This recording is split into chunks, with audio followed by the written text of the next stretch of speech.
Amahoro y'Imana mwene data wifuje kubana natwe kuri iyi sheni kuri ijambo dusoma mu gihe turi mu minsi mibi, iminsi ikomeye, iminsi yo kwibuka jenoside yakorewe abatutsi. Uyu munsi rero nje n'ubutumwa ariko ni inkuru nziza yo kuvura abantu umubabaro, yo kutuvura umubabaro. Iyo nkuru nziza rero iravuga ngo mu gihe u Rwanda rwaviriwe n'umucyo, igihe rwari rumaze igihe cy'amezi 3 mu mwijima. Ibi ni ibihe bikomeye, ibi ni ibihe ababizi, ababibonye cyangwa babisomye mu bitabo bagiye babona. U Rwanda rero rwaviriwe n'umucyo kuko hari igihe twamaze turi mu mwijima ndetse tutabona cyangwa tudafite n'uwo kutugirira impuhwe. Hanyuma ijambo ry'Imana naryo ryaviriye imitima yacu, abantu bongera kubona Imana, abantu bongera kubona ihumure nk'uko mubizi cyangwa mwabibwiwe.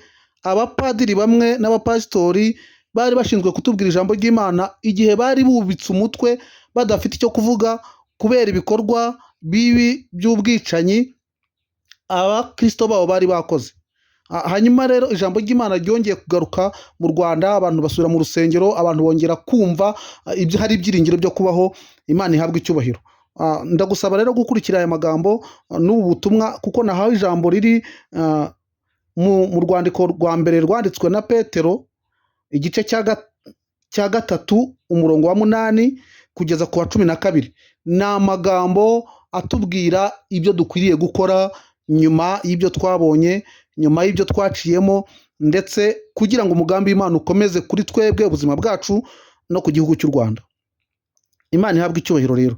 Hanyuma icyo gihe nari mfite imyaka 13 igihe jenoside yabaga. Narokotse impfu 2. Muri izo mpfu harimo n'urupfu rw'indwara narwariye mu bitaro by'i Rwamagana. Ni indwara ya mugiga, mvurwa n'abasirikare b'inkotanyi. Icyo gihe ibyo bitaro by'i Rwamagana harimo inkomere nyinshi. Ndashima Imana yanandokoye aho ngaho, nubwo ari ubuhamya ntagiye mvuga cyane, ariko ni ibyabayeho.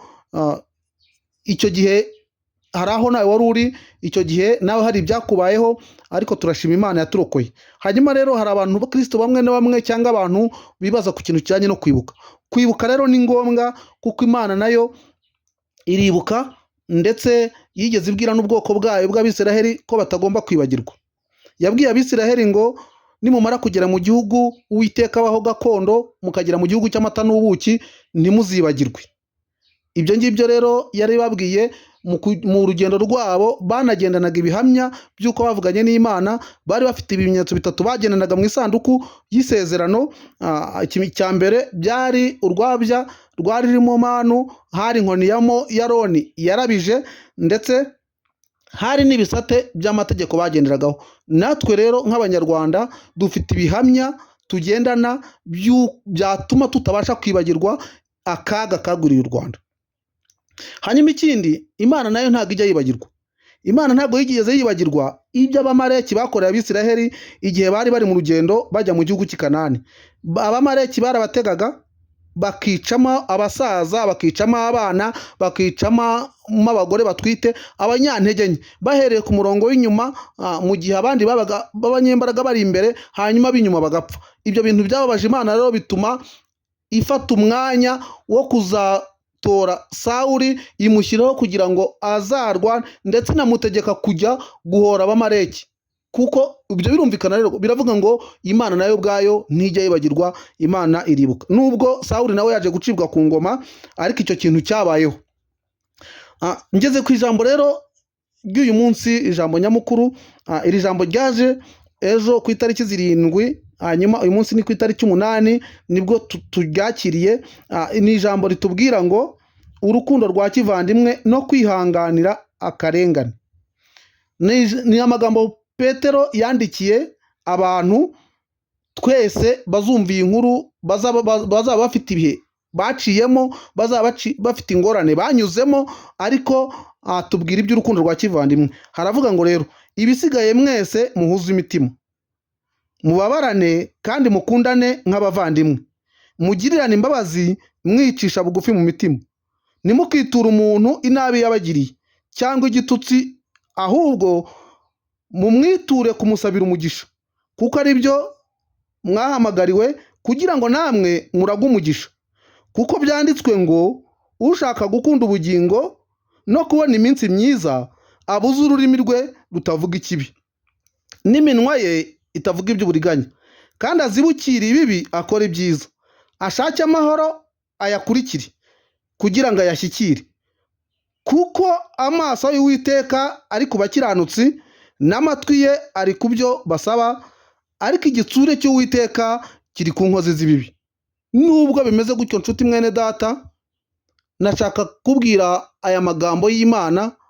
Tugomba kuba abanyarwanda ariko turi n'abakristo. Mu gihe muri biriya bihe ubukristo bwangiritse ndetse ntibwari bunariho, ahubwo hari hasigaye umutimanama n'ubumuntu, ariko nta muntu wagaragazaga ubukristo kuko byabaga ari ikizira kugira ngo ugaragare nk'umukristo. Ariko Imana iratubwira ngo ibisigaye, ibyabaye twarabibonye, noneho turahamagarirwa, hatagombereye abapasitori, hatagombereye intumwa, hatagombereye abahanuzi. Ijambo ry'Imana niryo ryongeye kutumurikira muri ano mezi, muri bino bibi turimo, rikatubwira ko igisigaye ni uko tugomba kugira umutima uhuye, tugahuza umutima, tukababarana. Ntubone ko akababaro ari aka runaka, ingorane ari za runaka, ahubwo mwese mubabare. Niba mugenzi wababaye, iyumvemo ko nawe ari urugingo rwawe rwababaye cyangwa rwakomeretse. Dore ko ibyabaye byadusigiye ibintu bikomeye.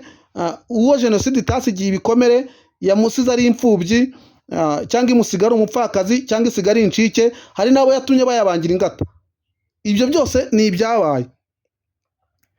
Ngo ntimugirirane imbabazi. Tugomba kugirirana imbabazi. Iyi myaka 31 ishize, hari umuntu wari uri aho ngaho atarasaba imbabazi z'amabi yakoze. Hari umuntu uri aho ngaho ugejeje iki gihe atari yabohoka ngo atange imbabazi z'abamuhemukiye. Ariko Uwiteka aratubwiye ngo tugirirane imbabazi. Arangira aratubwira ngo mwicisha bugufi mu mitima. Ibi bivuze ko kwicisha bugufi, niba wumva wari wikize hejuru, niba wumva hari icyo wakoze gituma Imana itari kukwishimira, iki ni igihe cyo kwicisha bugufi, Imana ikakugiriye neza. Ntimukiture umuntu inabi yabagiriye. Aha ngaha Uwiteka aravuga ngo ntimugahore, ahubwo ntimukature umuntu igitutsi cyangwa mumwiture kumusabira nabi, ahubwo dusabira abantu umugisha, kuko twahamagariye kuba ab'umugisha. Imana rero iratubuza ibintu bibi bikomeye, ahubwo ikatubwira ngo niba dushaka kugira ubugingo no kubona iminsi myiza, twatura ibintu mu mitima yacu, tugire urukundo rwa kivandimwe, tubabarirane, tubabarane, dusabire abantu umugisha, kuko Imana yo izi icyo gukora. Iyo umuntu aguhemukiye ukamusabira umugisha, yo ivuga ko izahemba umuntu ikurikije ibikwiriye ibyo yakoze. Guhora ni uko Uwiteka izamuvunjira, ibyo amabi yakoze niyo azamugarukira. Ariko wowe wamusabiye umugisha, iyo umusabiye umugisha kugiriye nabi, icyo uba ukoze ni ukumurundaho amakara. Ibintu byose ijambo rirabivuga. Abamaze kumurikirwa n'umucyo rero, ndabasaba kugira ngo mwe guheranwa n'agahinda, mwe guheranwa n'ingorane, mwe guheranwa n'ibyabaye, ahubwo mwumve ko turi mu isi, turi abashyitsi n'abimukira, iwacu ari mu ijuru.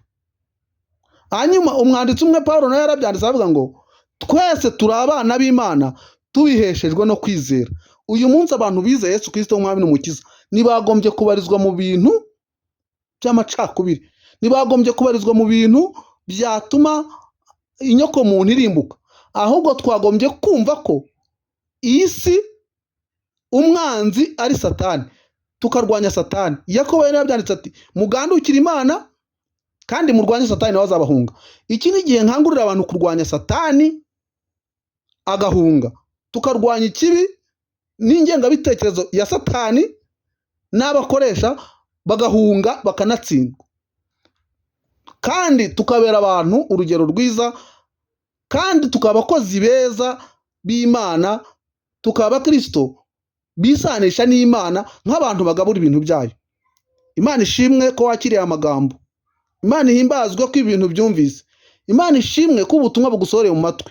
Nta rubanza, nta no kwiregura, ahubwo ngiki cy'Imana idusaba ikoresheje uyu mwanditsi Petero atubwiye ngo ibisigaye mwese muhuze umutima, mubabarane kandi mukundane nk'abavandimwe. Mwakire amagambo y'Imana.